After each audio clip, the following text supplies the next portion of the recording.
Gracias por estar conectados en esta mañana que ha pasado el frío. Parece que viene unos días de primavera aquí en Valencia, la comunidad, y con ese clima agradable, porque vamos a intentar superar todas las malas noticias que estamos soportando. Y vamos a inaugurar hoy el ciclo sobre responsabilidad y gobernanza de las cooperativas de viviendas, que hemos preparado la Federación de Cooperativas de Vivienda junto con Cenex Consultores, que quiero agradecer de antemano ya las ponencias que vamos a hacer.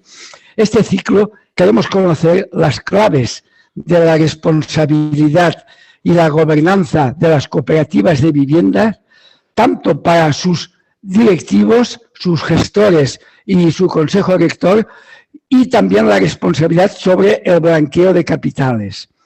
El ciclo hemos previsto que sean 3 sesiones, la de hoy, la del día 3 del 2 y el 10 de febrero. El ciclo corresponde, el primero, al blanqueo de capitales en las cooperativas de viviendas, es el tema que vamos a hablar hoy.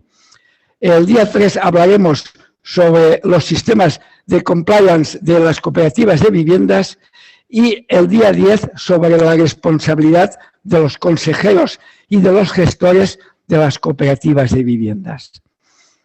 El tema de hoy nos lo va a impartir, yo iba a decir un gran profesional, pero ya es amigo, porque las veces que hemos estado preparándolo, pero tiene una novedad y que creemos que el Consejo Rector de FECOBI cada día presentará a uno de los ponentes. Y el de hoy, como corresponde al primer vicepresidente de FECOBI, Francisco Pérez, que presentará a Miguel Ángel Blanes. Cuando quieras, bienvenidos y cuando quieras, Francisco. Gracias. Buenos días, muchas gracias, Vicente. Pues tenemos hoy el placer y la suerte de contar con Miguel Ángel Blanes, que es la persona indicada por su currículum sobresaliente para explicarnos y solventar las dudas o posibles dudas que tengamos al respecto.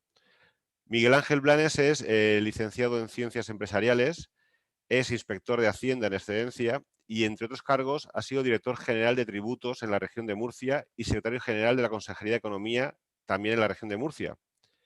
Por su experiencia y su saber, contamos con él hoy precisamente para atender un asunto que se lleva hablando durante muchos años sobre el tema del blanqueo de capitales en las sociedades, pero yo no recuerdo un caso tan concreto como es en el caso de las cooperativas de vivienda, que tanto nos importa a nosotros, partiendo de que somos parte de la Federación de Cooperativas de Vivienda de la Comunidad Valenciana.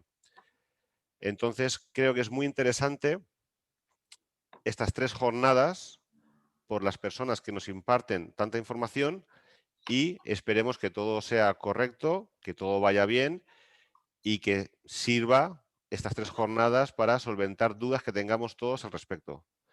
Y sin más dilaciones, le doy la palabra a Miguel Ángel Blanes.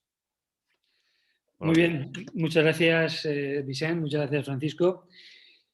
Bueno, obviamente lo primero que tengo que hacer en nombre de Cenex es agradecer a FECOBI la iniciativa y la invitación para participar en esta jornada, que yo creo que es interesante porque el blanqueo de capitales, en general, toda la política de prevención de delitos, de prevención de riesgos penales, aunque está de moda y aunque está sonando mucho y aunque hay mucha gente comentando este tema, realmente aún no ha calado en el foro interno de las empresas. Y eso es preocupante. Eso es preocupante porque Cuando dicen, en España no existe la pena de muerte, a mí me gusta matizar. Bueno, primero, sí que existe porque dice la Constitución que queda abolida la pena de muerte, salvo que disponga la jurisdicción militar para casos de guerra. No es el caso. Pero para las personas jurídicas, y las cooperativas son personas jurídicas, sí puede existir la pena de muerte, que es la disolución. Y una de las sanciones que se pueden imponer por incumplimiento de la normativa, en este caso el blanqueo de capitales, y en general del Código Penal, el artículo 31 bis, del que hablaremos la semana que viene, lo que antes comentaba Vicente, de los programas de cumplimiento normativo, de compliance, pueden llevar, y de hecho ya han llevado en algún caso, a la disolución de la empresa, es decir, a la pena de muerte de las empresas. Por lo tanto, es un tema mucho más serio de lo que ha llegado a calar en el conjunto de las sociedades. Voy a intentar darles primero un pequeño acercamiento a lo que es la definición de blanqueo de capitales y a las obligaciones que la ley 10/2010, impone para proteger el cumplimiento de las actividades empresariales de los riesgos del blanqueo de capitales y financiación del terrorismo. He preparado una pequeña presentación, PowerPoint. Voy a compartirlo, por favor. Vamos a ver, debe estar aquí. Aquí está. A ver si ahora soy capaz de ponerla, que debo de ser capaz. ¿La veis? ¿Se ve, verdad? ¿Se ve un poco? Sí. Sí. Perfecto. Bien.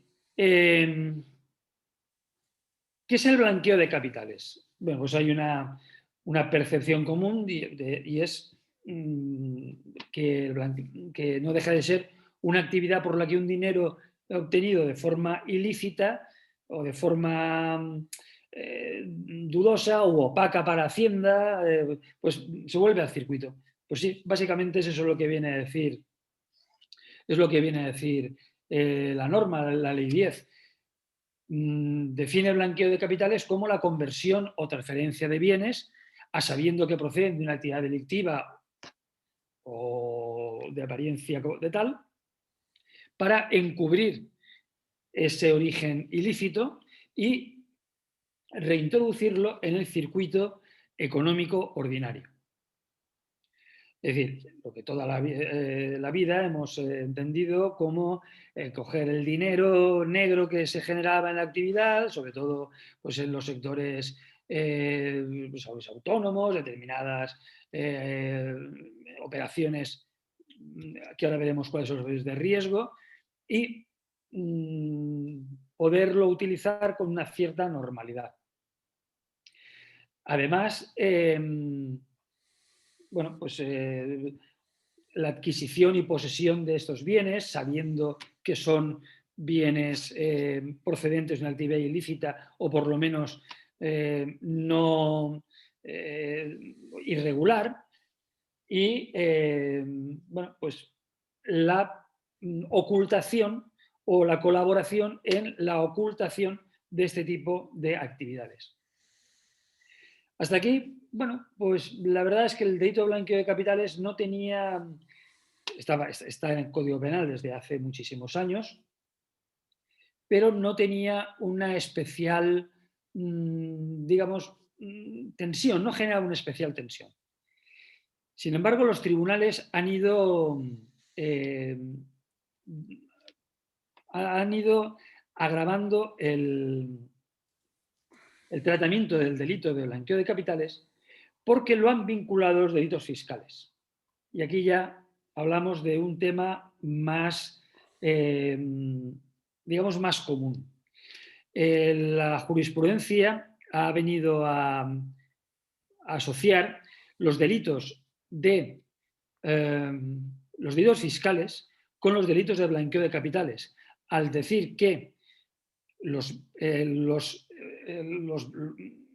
los bienes procedentes o generados del delito fiscal se acaban blanqueando.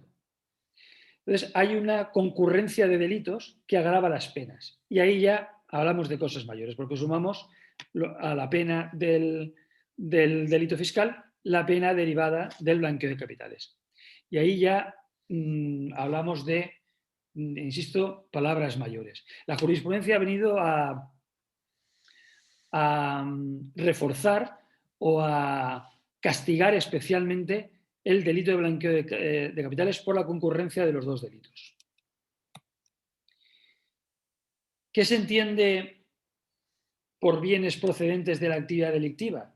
Pues todos aquellos cuya procedencia, cuya adquisición o posesión tenga origen en un delito. Y aquí encaja lo que decía antes del delito fiscal. Hay un delito fiscal, que ya saben que el límite está establecido en 120.000 euros por año y por impuesto. Y si se entra en ese límite, pues entraríamos en los bienes adquiridos por comisión de un delito. Por lo tanto, además del fiscal, insisto, y voy a hacer hincapié varias veces en este tema porque me parece muy, muy relevante, concurriría también el delito de blanqueo de capitales. Así como con los instrumentos, y puede ser tanto bienes materiales como inmateriales. Estoy pensando pues, en propiedad intelectual, es decir, cualquier programas informáticos, cualquier tipo de bien, incluyendo, y este último inciso del primer párrafo es importante, como decía, la cuota defraudada en el caso de delitos contra la hacienda pública. E incluso generados en otro estado, pero que al final acaben siendo objeto de su uso o su introducción en el circuito económico en territorio español. ¿Cuál es la fase habitual? ¿Cuál es el proceso habitual del blanqueo de capitales? La verdad es que con el tiempo se ha ido endureciendo la normativa y endureciendo los requisitos para dificultar la colocación del dinero negro. Voy a contar una anécdota. Como ha dicho antes Francisco, yo he estado en la Dirección de Tributos, pero además tenía, no sé muy bien por qué, competencias en materia de juego. Y los casinos han sido durante muchísimos años pues un sitio donde se blanqueaba dinero por un procedimiento facilísimo, sencillísimo. Tú llegabas con una cantidad importante de dinero, cambiabas fichas. Saben que el casino pues no se utiliza el dinero en efectivo, se utilizan fichas. Comprabas las fichas, te gastabas un par de fichas en una mesa, en blackjack, en el póker, fuera, y las cambiabas y ves el resguardo del cambio. Ya habías blanqueado dinero, porque la entrada del dinero en el casino no exigía acreditación del origen de los fondos, pero la retirada de esos fondos, el recanje de las fichas en dinero, sí suponía, digamos, la legitimación de ese dinero. Era muy sencillo. ¿Qué ha hecho el legislador? Meter dentro de la ley de blanqueo de capitales, como ahora veremos, a los casinos de juego y en general a todas las operaciones de juego. Pues bien, este mecanismo tan sencillo, que ya no es posible, es más o menos lo que se describe en este circuito. Es decir, se ingresa dinero en efectivo, se coloca ese dinero en determinada de procedencia ilícita, se realiza una serie de transacciones económicas, envío a paraísos fiscales, cuentas extranjeras, importar oro, plata, metales preciosos, operaciones ficticias, tal, y luego se integra de nuevo en el circuito. Recibir dinero de casinos, lotería y juego de azar. En Valencia, yo, aunque vivo en Murcia, soy valenciano Y bueno, pues en Valencia, o en Castellón más bien, había un señor que le tocaba la lotería varias veces al año. Bueno, pues tenía mucha suerte. Ha sido tradicionalmente un mecanismo también de blanqueo de dinero, que no quiero decir que este señor lo hiciera, por supuesto. Obtener préstamos o créditos simulados, simular operaciones de exportación e importación. Es decir,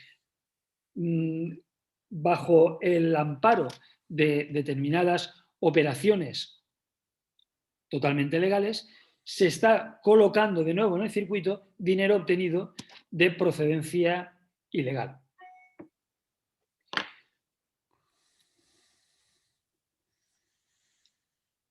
La normativa vigente actualmente es la Ley 10/2010, que he comentado antes, que a su vez tiene origen en una directiva europea, que a su vez está adaptando la normativa adoptada en el seno de las Naciones Unidas, que tiene un órgano específico que se llama el GAFI, Grupo de Acción Financiera Internacional, que califica los países como de mayor a menor riesgo dentro del blanqueo de capitales. Para que se hagan una idea, hay 2 países con riesgo extremo, que son Corea del Norte e Irán, jurisdicciones donde no les recomiendo por ningún motivo ni que hagan negocios ni que siquiera se aproximen a saludar. Luego hay otras jurisdicciones con alto riesgo, pero que están, digamos, implantando procedimientos de colaboración con este instrumento que se llama el GAFI, pues Andorra, Gibraltar, pues países, pues las Islas Vírgenes, Samoa, es decir, pues países, Vanuatu, países, la isla de Man, países o territorios que ya sabemos que, bueno, pues son por lo menos dudosos en este punto. Esta ley tiene un Real Decreto, el 304 del 14, que desarrolla la ley. Y por otra parte, por la parte penal, el delito de blanqueo de capitales está regulado en los artículos 298 a 304 del Código Penal, que luego comentaremos, aunque sea muy, muy sucintamente. Bien, ya sabemos qué es el blanqueo de capitales y sabemos qué normativa lo regula o impone una serie de obligaciones a determinados agentes económicos para adoptar una serie de medidas de protección y de prevención en el blanqueo de capitales y financiación del terrorismo. Ojo que esta última parte es por la que determinados países, como por ejemplo Estados Unidos, son más beligerantes. Por la parte de blanqueo de capitales no son muy beligerantes, pero la parte de financiación del terrorismo son extraordinariamente beligerantes. Y si trabajan ustedes con alguna entidad financiera norteamericana, lo habrán padecido. En general, la norma, la ley española, que insisto, es una transposición de una directiva comunitaria, ordena o clasifica los sujetos obligados a adoptar medidas en materia de prevención de blanqueo de capitales, digamos, en 4 grandes bloques. Por una parte, todos los agentes que desarrollan actividades vinculadas con el sector financiero. Aquí tienen el artículo 2 de la ley, establece una relación muy larga, muy extensa, pero estas primeras, que les enumero aquí junto con algunas de la siguiente diapositiva, son todas vinculadas al sector financiero, entidades de crédito, aseguradoras, servicios de inversión, etcétera, sociedades de garantía recíproca, entidades de pago, etcétera. Personas que ejerzan el cambio de moneda, servicios postales respecto a giros de transferencia y préstamos. Bien, ese es el primer bloque, el bloque financiero. Segundo bloque, el bloque inmobiliario. Tradicionalmente el sector inmobiliario pues, también ha tenido el San Benito de ser un sector con, bueno, pues, con cierta tendencia a manejar dinero negro, para entendernos, ¿no? Pues bien, la ley obliga a la adopción de medidas en materia de prevención de blanqueo de capitales a los promotores inmobiliarios y quienes ejerzan profesionalmente actividades de agencia, comisión o intermediación en la compraventa de inmuebles.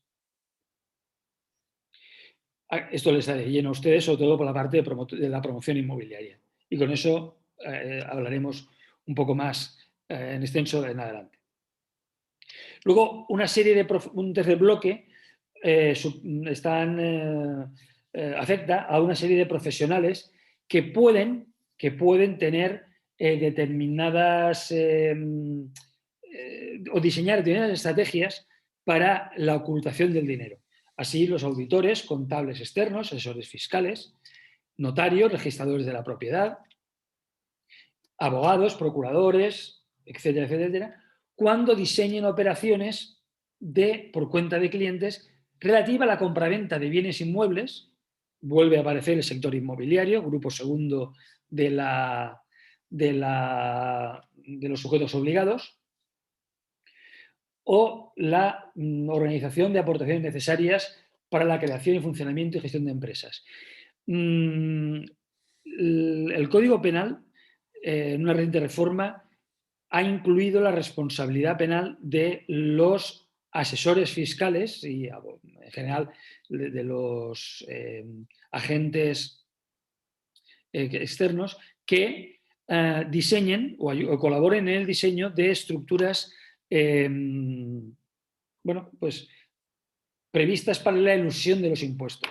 ¿Por qué? Porque la elusión de los impuestos puede acabar en delito fiscal y el delito fiscal, como hemos visto antes, va asociado al delito de blanqueo de capitales. Bueno, pues otra serie de tal. Y luego un cuarto bloque que sería todo lo relacionado con el juego y todo lo relacionado con compraventa u operaciones comerciales vinculadas a determinados activos, por ejemplo, antigüedades, obras de arte, que pueden servir o que han sido tradicionalmente utilizados para la materialización del dinero obtenido de forma ilegal. ¿De acuerdo? Estos son, digamos, los cuatro grandes bloques. Repito, financieros, inmobiliarios, profesionales y otros agentes económicos que pueden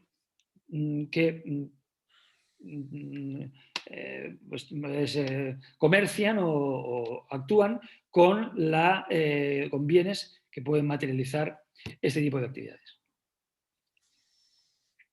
¿A qué obliga la ley a los sujetos obligados? Es decir, ya hemos visto en el artículo 2 quiénes son los sujetos obligados y a ustedes les afecta, de acuerdo con la letra L del artículo 2, por la promoción inmobiliaria. ¿A qué les obliga? Bien, pues les obliga a una serie de medidas, en primer lugar, de lo que se llama diligencia debida, de identificación de, en primer lugar, el cliente, para que no hayan estructuras de control de las sociedades que sean opacas, que sean poco transparentes, que aparezcan paraísos fiscales detrás de ellas. Es decir, que la estructura de control de las sociedades que intervengan en las operaciones sean claras. De ahí que recuerden cuando se constituye una sociedad que junto con la Constitución junto con la Constitución hay un acta de titularidad real. Bien, pues responde a esto, a la identificación plena de la estructura de control de las sociedades. Si no hay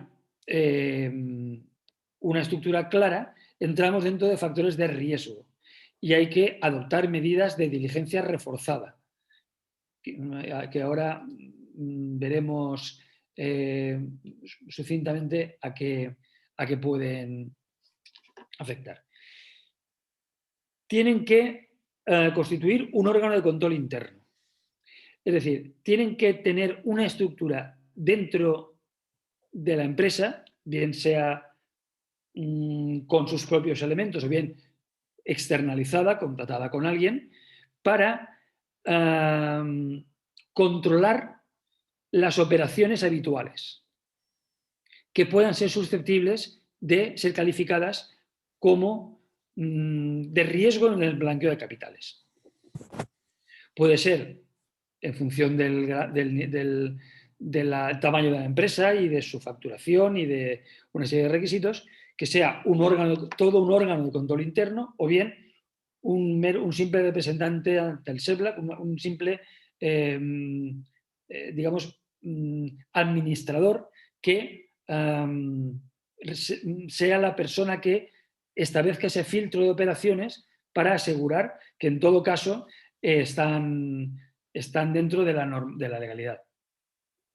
Las empresas tienen que hacer una guía de autoevaluación del sistema de blanqueo de capitales, es decir, tienen que establecer dentro de un manual de procedimiento de prevención de blanqueo de capitales qué actividades de las que desarrollan son susceptibles de generar riesgo en materia de blanqueo de capitales e indicar qué medidas van a adoptar para prevenir y, en su caso, corregir cualquier acción o cualquier negocio que pueda estar en situación de riesgo, hasta el punto de negar la realización de esa operación si no es capaz de identificar suficientemente la estructura de poder, el origen de los fondos, no es capaz de identificar adecuadamente los movimientos, la trazabilidad del dinero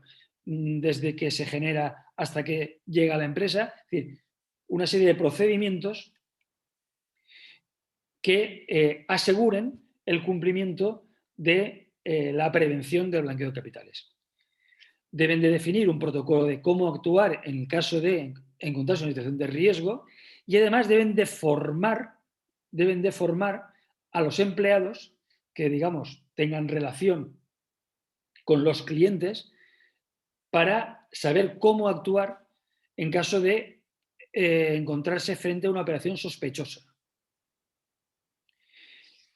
Tienen que hacer un protocolo de autoevaluación del sistema periódica del sistema de prevención deben de pues hacer, como decía, un manual de procedimiento. Y además, y se me ha olvidado incluirlo, deben de someter con carácter anual a informe de un experto externo a la empresa este procedimiento de prevención. Es una auditoría, pero no, en este caso no de cuentas, sino de la calidad del procedimiento de prevención de blanqueo de capitales.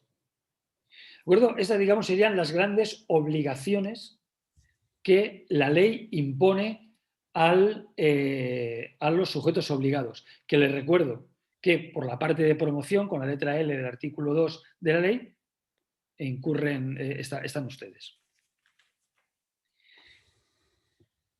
¿Qué deben de hacer las empresas del sector inmobiliario a este respecto? En primer lugar, tienen que establecer procedimientos de control interno en las relaciones con los clientes que tienen que contener el manual con todas las actuaciones que hemos visto antes, es decir, todas estas obligaciones que les relacioné antes.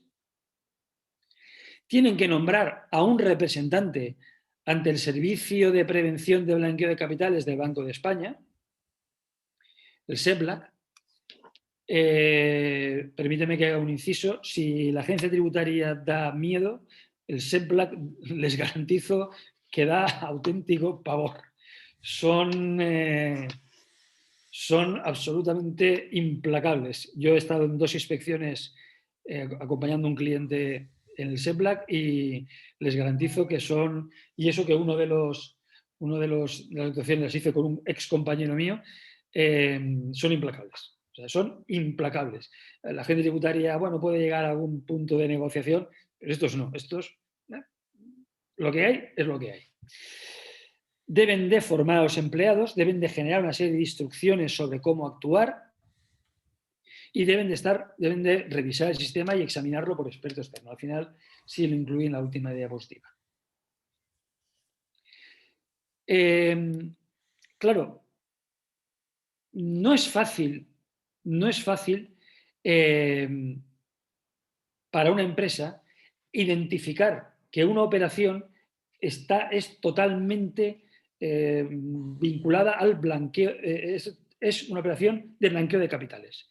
Por eso aparece lo que se llaman las pruebas indiciarias, lo que es la comunicación por indicios.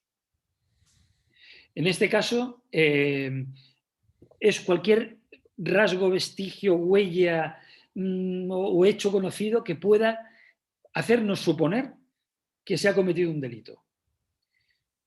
¿Cuáles son los indicios más frecuentes? Pues que aparezcan cantidades muy importantes de dinero sin justificación, que se muevan grandes cantidades de efectivo. Recuerden que además hay una ley que es del 2007 que limita los pagos en efectivo, que ahora se va a modificar. Hasta ahora estaba limitado a 2.500 euros, si no recuerdo mal. Se va a bajar a 1.500 euros. No, a 1.000 euros. A 1.000, a 1.000. A 1.000. Sí. Es que la primera propuesta, el primer anteproyecto lo bajaba a 1.000. Después se modificó efectivamente a 1.000.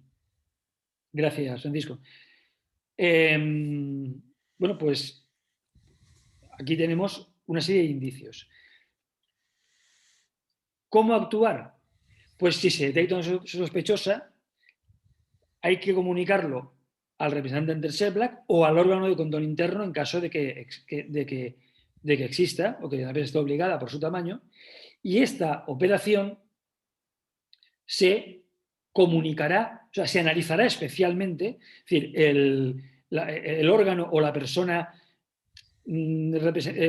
responsable en la empresa de la prevención de capitales hará lo que se llama un análisis especial y en su caso, en caso de duda, comunicará al SEBLAC esta operación para que ellos lo consoliden. Les voy a poner también un ejemplo en tema de juego. Es bastante común que haya, sobre todo en la plataforma de juego online, que haya alguien que haga un depósito de 1.000, 2.000 euros, cantidades pequeñas, lo que llaman en el argot pitufeo. Se jueguen un par de partiditas y retiren. Bueno, lo hacen 4, 5, 6 veces y tal, y en principio eso no sería mayor problema, ni por cuantía y tal.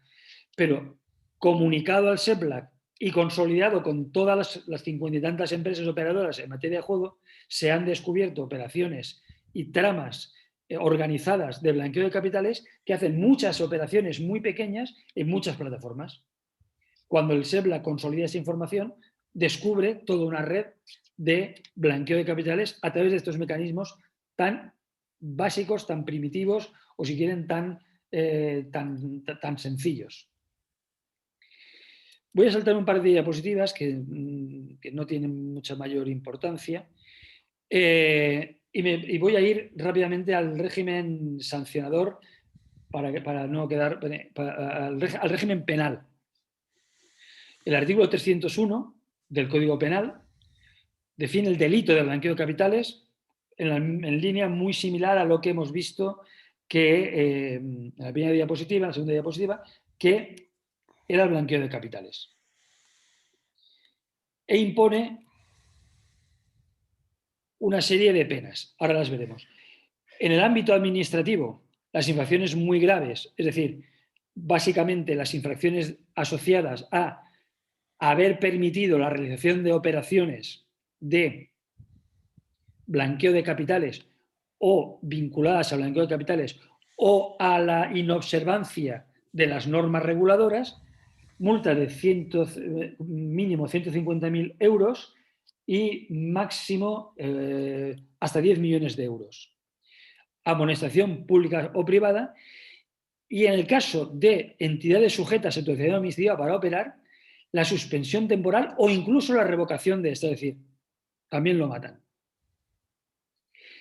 Y muy importante, además de a la persona jurídica, también se puede sancionar a los cargos de administrador o director, a los cargos de administración y dirección, que fueran responsables de la administración, con multa entre 60.000 y 10 millones, separación del cargo y amonestación público-privada. Las infracciones graves, está repetida, las infracciones graves son entre 60.000 y 5 millones, administración pública, suspensión temporal de la autorización administrativa, ya no revocación, solo suspensión, y a los administradores o directivos, multa entre 3.000 y 5 millones, separación del cargo con inhabilitación por 5 años y amonestación privada. ¿Cuáles son las graves?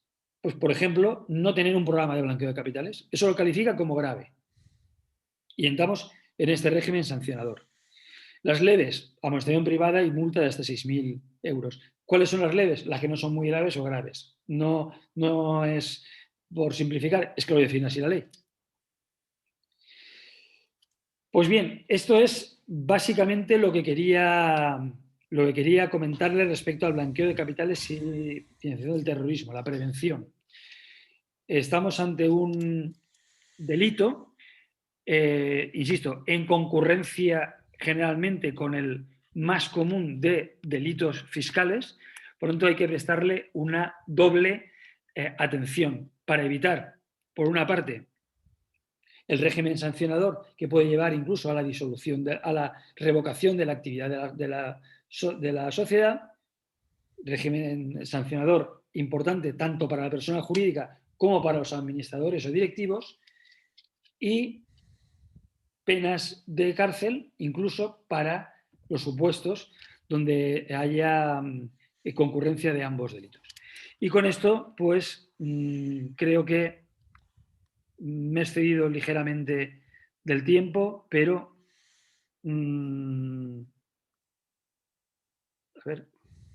a ver, ahora. Quedo a su disposición para aclarar cualquier duda que se les haya presentado o cualquier observación o tema que deseen que amplíe. Quedo a su disposición para cualquier aclaración. Muchas gracias, Miguel Ángel. Si no os importa, yo tengo una pregunta. Llevo aquí tomando notas antes de entrar, digamos, a la rueda de las preguntas. Si no os importa, yo entiendo que en una cooperativa de viviendas, el consejo rector o un miembro del consejo rector es quien tiene que ser responsable de cara al tema del blanqueo de capitales. Normalmente las cooperativas de viviendas dependen de una gestora de cooperativas, que es otro tipo de mercantil, que también debe tener el tema del blanqueo de capitales. Cuando esta gestora trabaja para esa cooperativa, mi pregunta es, al tener esta empresa una persona responsable frente al blanqueo de capitales, ¿es obligatorio que la cooperativa también lo tenga? ¿O al tener esa vinculación laboral o mercantil, ese asesor puede ayudar a la cooperativa sin tener a una persona responsable dentro del consejo rector? Vamos a ver, la obligación de implantar procedimientos de prevención de blanqueo de capitales va asociada a la actividad. Vale. ¿Quién realiza la actividad de promoción? ¿La cooperativa o la gestora? La cooperativa. Pues es la cooperativa la que viene obligada a realizar esto. Ahora, el representante Altensegbla, es decir, la persona que establece, que digamos es el obligado a implantar y a seguir los procedimientos de prevención, debe ostentar cargo de administrador o directivo de la empresa. De acuerdo. Pero, y esa persona eso no se puede externalizar. Eso es... Puede ser el presidente de la cooperativa o el secretario o el tesorero, cualquiera de ellos. Si tiene facultades de administración o dirección, sin duda ninguna. De acuerdo. Ahora, ¿puede externalizar el servicio de, digamos, control interno y luego ser él, como representante del SEBLAC, quien se relacione con el órgano del Banco de España para comunicar cualquier incidencia? Perfectamente posible. De acuerdo. Muy bien, muchas gracias. Encantado. Tenemos en el chat, voy a ver si de alguna manera...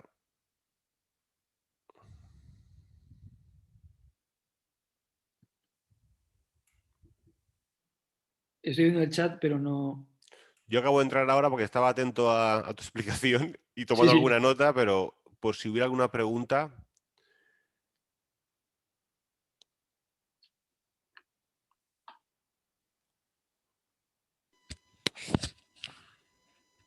Creo Sí, que se bueno, puede levantarlo. efectivamente, recordamos a los espectadores que pueden hacer sus preguntas a través del apartado de preguntas y respuestas, a través del chat o bien levantando la mano y le daremos permiso para activar su micro y comentar. Vale, tenemos una persona que levanta la mano, en este caso Vicente Salvador, que es un miembro del Consejo Rector. Le doy permiso. Adelante, Hola. Vicente. Sí, hola, buenos días. Buenos días, Vicente. Buenos días. A ver, lo que habéis comentado ahora yo creo que es muy, muy interesante y además es importante en el siguiente sentido, bajo lo veo yo, a ver qué os parece. Las personas cuando entran a las cooperativas, ¿vale? Yo entiendo la siguiente figura, pues tienen sus conocimientos, ¿vale? Pero lo que está claro es que esta actividad, esta empresarial, porque es una actividad empresarial, se enfrenta con toda una serie, un entorno, entre ellos está, en ese entorno está lo que es la responsabilidad del tema de blanqueo de capitales, ¿correcto? Correcto.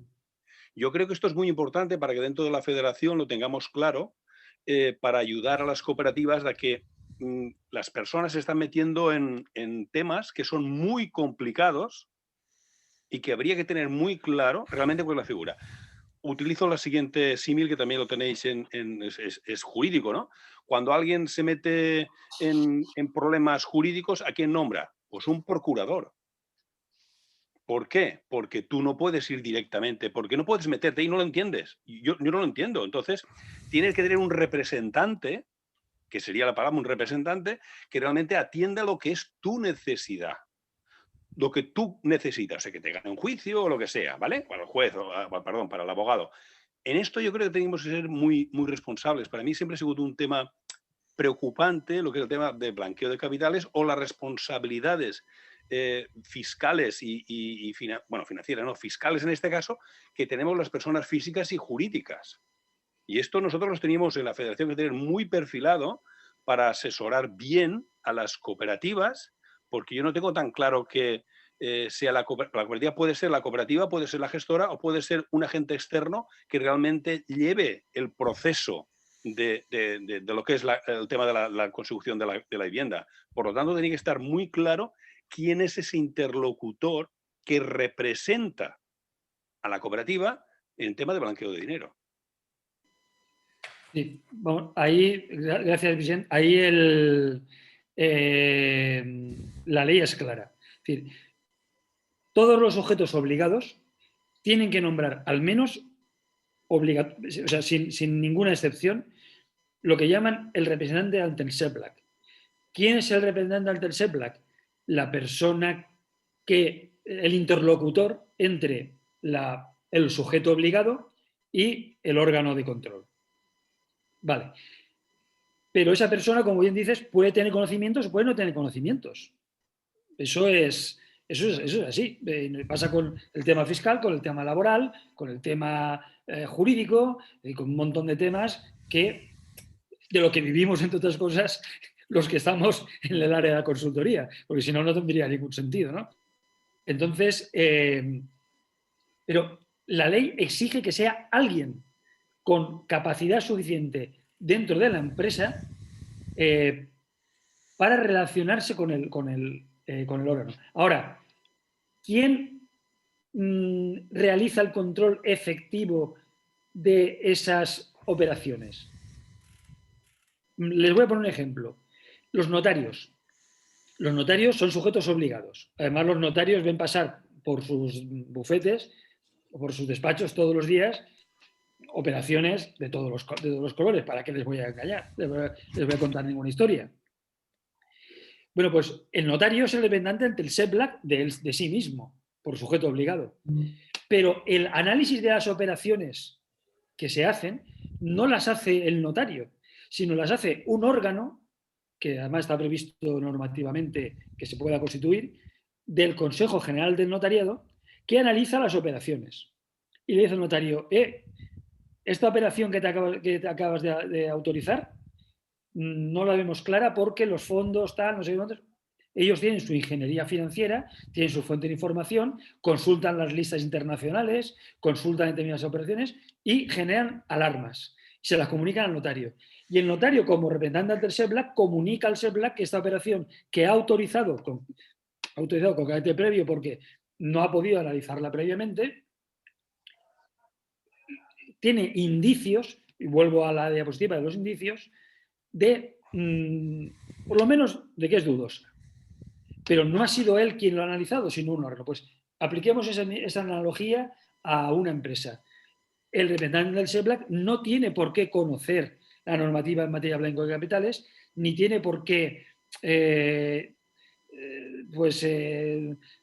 manejar determinados conceptos, pero para eso puede generar un asesoramiento de con determinados agentes que analicen por él la operación y le digan, esta operación efectivamente comunícala al SEBLAC porque puede tener riesgo. Claro. Este es el criterio. Una pregunta, Miguel Ángel. Ha comentado en el chat, ha saludado una persona que era Santi, desde el País Vasco. Yo entiendo que toda esta normativa es en todo el territorio nacional. No hay... De acuerdo. No hay excepciones. Como hay algunas comunidades autónomas que tienen sus cosas más sí, peculiares, pues... El régimen foral, claro. sí, foral, sobre todo la parte fiscal, es demoledor, ¿no? Pero no. La ley de blanco de capitales se aplica en todo el territorio nacional.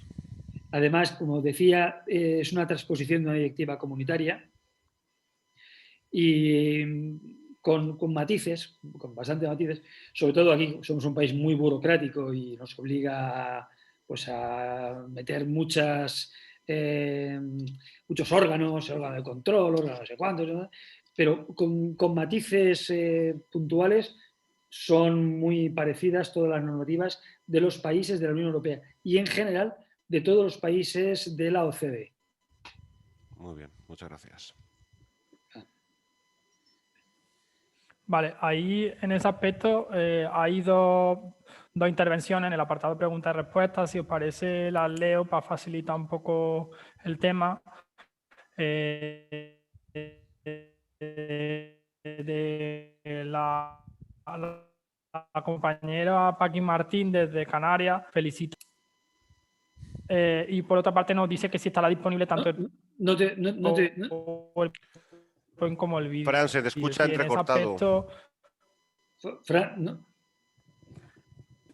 Sí, puedes leerlo tú porque tengo problemas de conexión.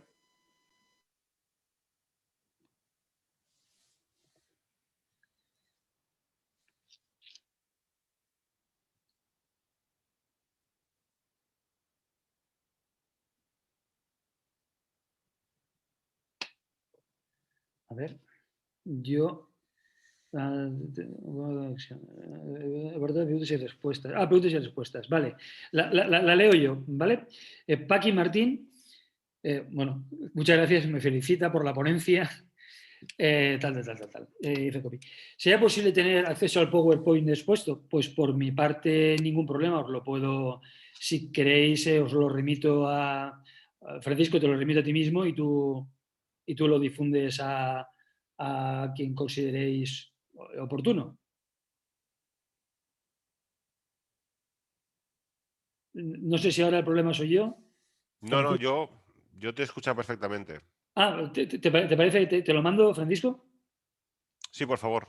Vale, perfecto. Pues ahora te lo paso por correo y bueno, pues quien considere necesario o quien lo considere útil, pues que se lo pida a Francisco y lo remitimos desde... Ahí en ese aspecto, desde la federación, después la jornada se está grabando y probablemente también facilitaremos el vídeo de la jornada que estará en redes sociales. ¿vale? Disculpad que tengo problemas de conexión y a veces se va. O sea, así que si podéis leer que hay otra pregunta Sí. en el apartado. Vale, la siguiente es Gema Fajardo, de Valencia, que dice: en una cooperativa la aportación del capital la hacen los socios para la adquisición de su propia vivienda. No creo que sea un escenario favorable para el blanqueo de dinero. Mejor invertir en viviendas para revenderlas. Es que no es que sea un escenario favorable para el blanqueo de capitales, es que la autopromoción, como sería el caso del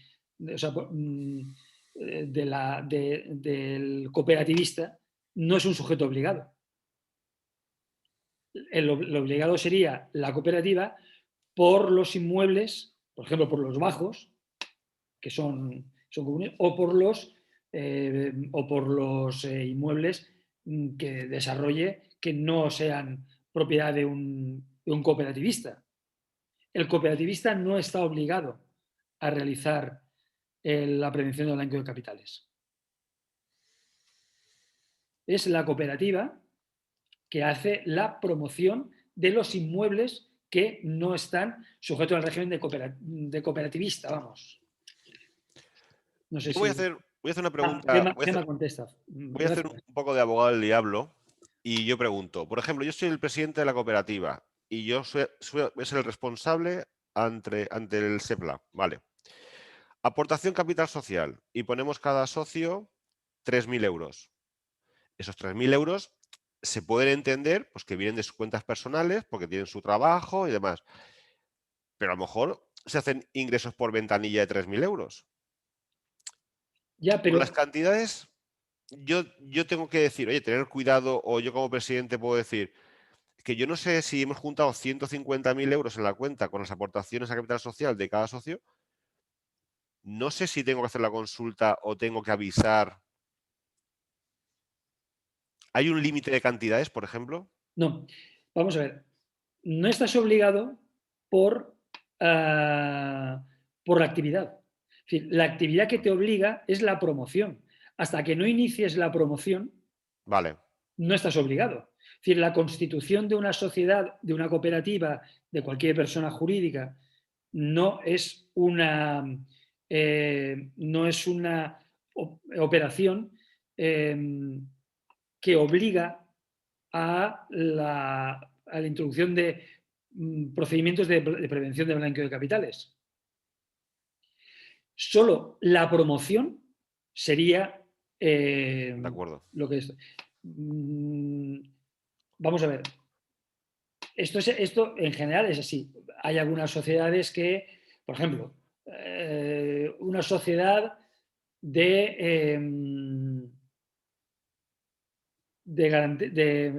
bueno, claro, es que está en otro ámbito. Una sociedad de capital riesgo.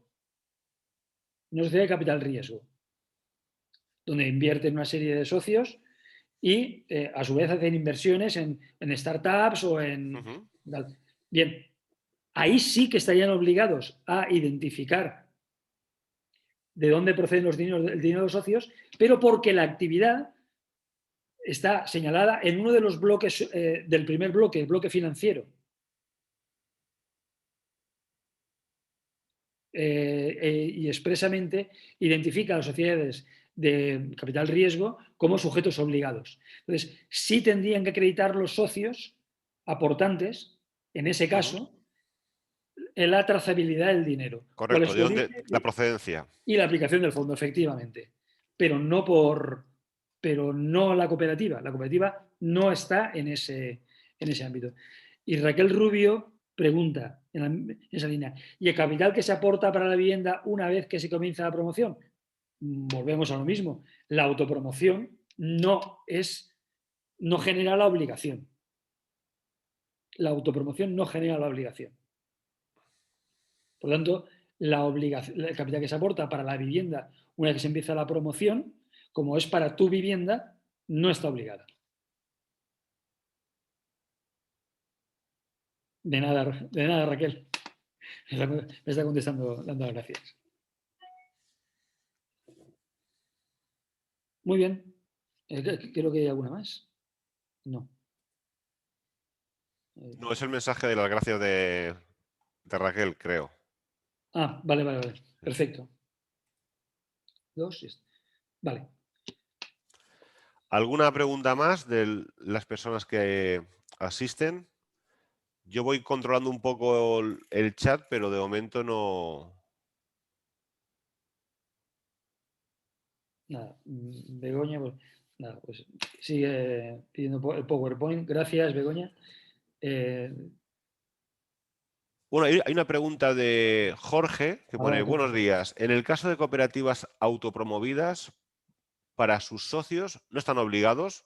Creo que es la respuesta que hemos dado, bueno, que has dado tú, Miguel Ángel. Sí, vamos a ver, salvo que la cooperativa haga promoción de determinadas partes del inmueble, por ejemplo, los bajos,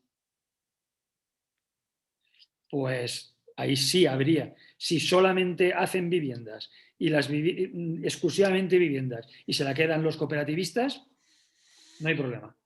Entiendo que serían las viviendas junto con los anexos tipo garajes o trasteros. Sí. Los locales comerciales sí que quedarían aparte. De acuerdo. Es decir, lo que no quede en propiedad del cooperativista. Perfecto. Lo que quede en propiedad de la persona jurídica. En este caso, la cooperativa. Aunque luego haya un reparto como sea y tal. Pero el titular de ese, por ejemplo, de ese bajo comercial sería la cooperativa. Por lo tanto, adquiriría la condición de promotor y por lo tanto sería sujeto obligado por el 2.1L. Y Juan, bien, los supuestos en que hay algunos de protocolo que se de venta a cooperativa de un tercero socio. No, la compraventa entre particulares no está sometida a blanqueo de capitales. ¿De acuerdo? No está sometida a... Luego, Juan Cano indica si la autopromoción no genera... Ahí se le ha cortado la pregunta. Si la autopromoción no genera la obligación de declarar la procedencia para las... Jorge, para los terceros que especulan con el pase en negro, ¿qué medidas de control existen? Bien, esas son medidas tributarias, no son medidas de blanqueo de capitales. Son ganancias patrimoniales, en su caso, por la transmisión de un derecho de adquisición o de participación en una sociedad tal. Si hay una plusvalía en la operación, deberá de tributar en renta o en imposición personal si es una sociedad, en sociedades. Pero no obliga a implantar los protocolos de prevención de blanqueo de capitales. Los terceros que especulan con el pase en negro, si es negro, pues genera dinero negro, valga la redundancia, y meterlo en el circuito, pues puede ser delito o puede ser sancionable en el ámbito administrativo, pero no obliga a implantar los protocolos que hemos visto antes. Y luego Gemma Fajardo dice un tema interesante para estudiarlos en el caso de cooperativas en cesión de uso. No sé muy bien a qué se refiere en este caso. Es una modalidad... Miguel Ángel, sí, bueno, disculpar. Desde la Federación se trató junto con la Consellería de Vivienda una nueva modalidad que hay suelo público que en vez de venderse o subastarlo para promoción de viviendas en régimen de cooperativa, ceden el suelo. Entonces es como que te ceden el terreno para que tú puedas construir a cambio de un canon y durante 75 años. Vale. Al finalizar el plazo, la obra realizada pasa a propiedad de la Consellería. Conforme. Vale, pues ahí... La verdad que la pregunta es curiosa porque, claro, la propiedad es de la cooperativa. No, la propiedad sigue en la... El terreno es de la Consellería, la obra es de la cooperativa que tiene la cesión del suelo, pero yo creo que ahí, en ese caso, los socios tienen el uso y disfrute de lo que es la vivienda, pero es un caso a tener en cuenta, pero bueno. Sí, pero vamos a ver, con independencia de la propiedad del suelo, la realidad es que la cooperativa, hay que ir a la actividad que desarrollan. La cooperativa en algún momento, por ejemplo, hace promoción de los bajos comerciales, es decir, está autorizado por la Consellería para vender No a vende. un sujeto a condición. No vende, arrienda. Hay un caso en Alicante en concreto que se destinan unos locales sobre suelo público, pero es como el típico local para bien del barrio. Es decir, lo construye la cooperativa y cede ese uso para que se reúnan las personas de la zona. Pero yo no recuerdo que en ese caso haya venta como tal. Conforme. Pues yo en ese caso tengo mis dudas de que esté obligado a hacer protocolo de prevención. Probablemente no. Probablemente no. La verdad que la pregunta es curiosa, sí. Sí. No. eh,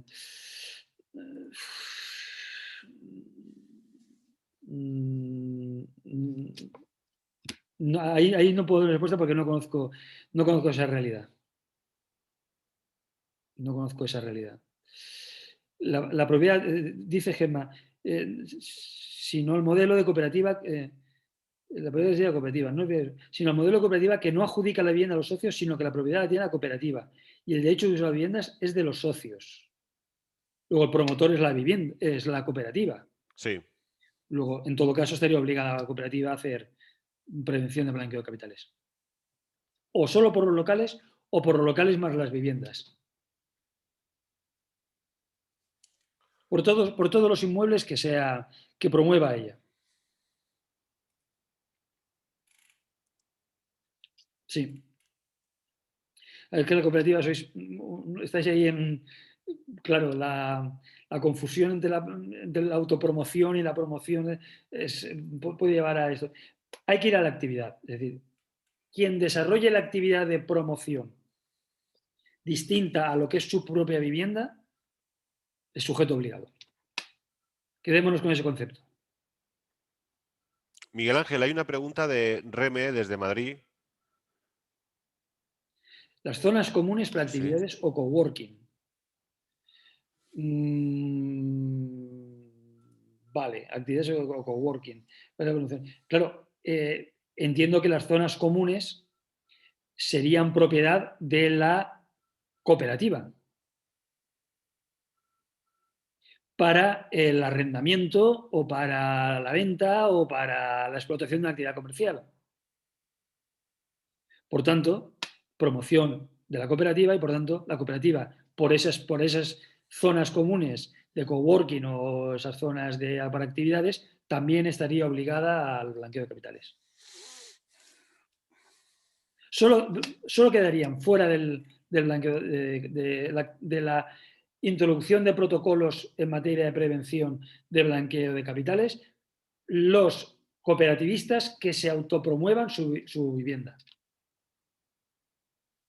En cualquier otro caso, la cooperativa sería sujeto obligado. Digamos así por resumirlo mucho. Uh-huh.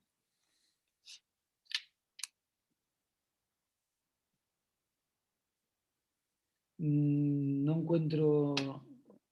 Aunque los usuarios de las locales de vivienda sean los propios socios de la cooperativa. Sí, aunque los usuarios sean los mismos los socios de la cooperativa, no son los propietarios del inmueble, que es donde se desarrollan esas actividades. Es la cooperativa. Creo que he convencido a Gemma.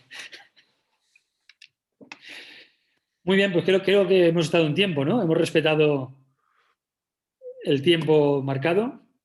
Sí, la verdad que sí. Ha ido todo perfecto. Ha ido perfecto. Pues nada, si no hay ninguna pregunta más, pues el miércoles nos volvemos... Ah, bueno, me he saltado una, que es de Jorge, que hablaba de las aportaciones de los socios que deben ser siempre aportaciones bancarias para mayor transparencia. Por eso Facilita. ¿Perdón? Que facilita. Si es por transferencia bancaria. Sí, es que vamos a ver, todo lo que sea más de 2.500 euros tiene. Bueno, si son empresarios, 2.500 euros. Si son particulares, 15.000 euros.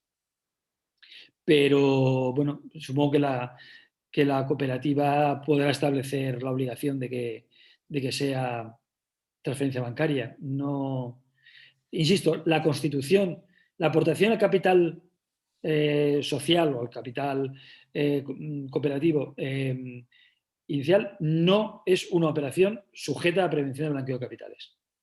Puede la agencia tributaria pedir información sobre dónde ha sacado usted el dinero para meter esto, Claro. pero no está sujeto ni la cooperativa ni el cooperativista a introducción de protocolos de prevención del blanqueo de capitales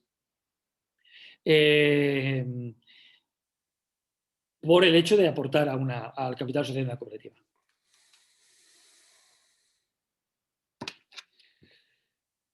Muy bien, pues si no hay nada más, el miércoles nos volveremos a ver para hablar de cumplimiento normativo, del famoso compliance. Exactamente, exactamente. Está muy de moda y, entre otros delitos, incluye el blanqueo de capitales. Muy bien, Miguel Ángel, Bien, muchas gracias. como no pase todo esto, nos tomaremos una paella juntos Hombre, y celebraremos el éxito y ojalá sea pronto, porque claro, con la situación que hay no sabemos hasta cuándo. Sí, sí, bueno. Ya hay personas que dicen que ya el verano olvídate y a lo mejor para el otoño que viene, pero bueno, vamos a ser positivos o más optimistas. Mi compañero Fran de FECOBI.